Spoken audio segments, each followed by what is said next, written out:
بصي عشان نبقى حلوين مع بعض كده، انت لو إيه اللي بيحصل ايا كانت حالتك اوعي تنامي بالميك اب. في الفيديو ده هقولك الروتين بتاعي انا لما بشيل الميك اب والسكان كير اللي بعمله بعد كده. لو عندك كلينزنج بالم اوكي حلو جدا، لو ما عندكيش اي مزيل ميك اب يقضي الغرض هتحطي شويه كده على قطنه.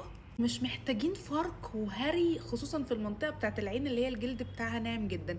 حطي القطنه كده واثبتي شويه، عدي بقى كام ثانيه، ممكن تعملي دواير كده خفيفه هتدوبي الميك اب اللي انتي حاطاه، اي شادو ماسكارا ايا كان، وبعدين بلطافه هتمسحي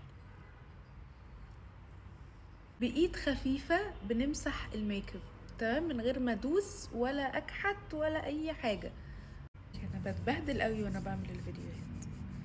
تاني خطوة الغسول. طبعا انت لو مستخدمة كلينزنج بالم الموضوع هيبقى اسهل لك كتير واسرع، وهتبقي تخلصتي من الميك اب يعتبر تماما. بعدها تغسلي بالغسول بتاعك عادي يبقى خلاص زي الفل. بس لان احنا مستخدمين مزيل الميك اب العادي هيبقى ستيل برضو لسه في ميك اب، فاللي هيساعدني في ده ان الغسول يكون مزيل للميك اب برضو، فاستخدم الغسول ده من ايفا.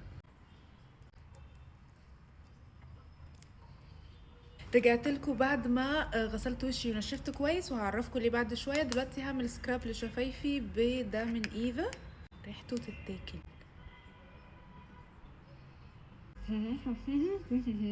ورجعت لكم بعد ما غسلته. هتحسي بقى دمويه في الشفايف، كل الجلد الميت اللي موجود اتشال. يجي بقى دور الترطيب.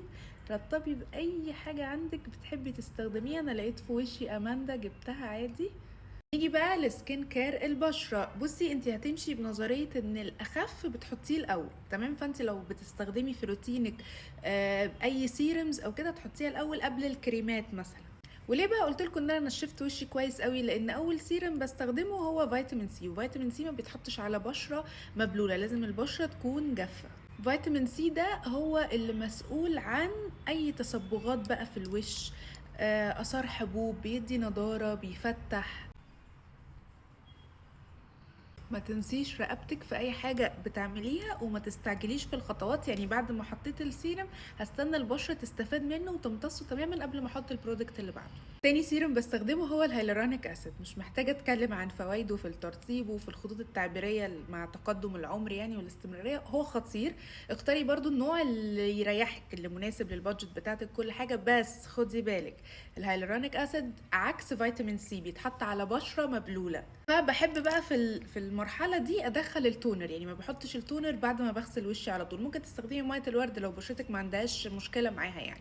فهرش على وشي كله، وقبل ما ينشف تماما هحط الهيلورونيك. وهنا برضو قبل ما ينشف تماما الحقي بقى حطي الكريم المرطب بتاعك عشان يحافظ على الترطيب اللي احنا اخدناه من السيرم. فلازم تبقي عارفة ازاي تاخدي اكبر قدر من الاستفادة من السيرم اللي انتي بتستخدميه. لو تلاحظوا انا كده خلاص بدأت احط الحاجة الاتقل، واخر حاجة كريم مرطب لتحت العين مخصص للمنطقة دي، وطبطبيه كده تحت العين تجنبا ان لو الجزء ده محسس من كتر ما حطيتي الميك اب ومسحتيه وكده الجلد هنا ما يتهريش معاكي. وبس كده، ده الروتين بتاعي في السكين كير عموما. وبعد بالاخص ما بشيل الميك اب اوعي تنامي بيه، مشاكل الدنيا بقى هتلاقيها في البشره وحبوب وهالات بهدله. في حاجه كمان كنت بعملها وقت ما بحط زيت الخروع في حواجبي، كنت بمشط برضو كده. لو في سيرم بتستخدميه لرموشك. المهم ان احنا كده ضمننا ان احنا مفيش نقطة ميك اب، وحافظنا على بشرتنا، واديناها كمان حاجات تغذيها وتحافظ عليها. يا رب تكونوا استفدتوا. باي.